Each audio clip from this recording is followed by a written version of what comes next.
ख़बर शामिल कंदा हलूं गड़ी यासीन मां।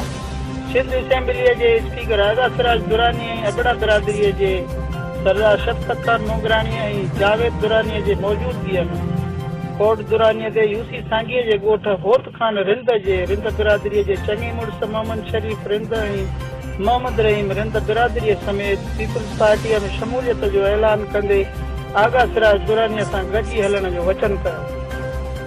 उन मौक़े ते आगा सिराज दुरानी चयो त पीपल्स पार्टी हमेशह अवाम जी ख़िदमत कई आहे ऐं अवाम यकीन रखे थो। तालके गड़ी यासीन जे अवाम जी अॻु बि ख़िदमत कई आहे ऐं कंदा रहंदासीं। पीपल्स पार्टी वाहिद पार्टी आहे जंहिंमें ज़ात पात न हूंदी आहे। हिन वधीक चयो त जॾहिं बि पीपल्स पार्टी इक़्तिदार में आई आहे त तालके अंदरि तरक़ियाती कमनि जा जार विछाया विया आहिनि। बेरोज़गारनि खे रोज़गार ॾिनो वियो आहे।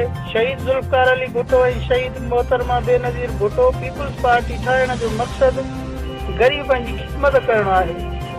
असां शहीद भुट्टो जे नक्श क़दम ते हली करे अवाम जी ख़िदमत करे रहिया आहियूं।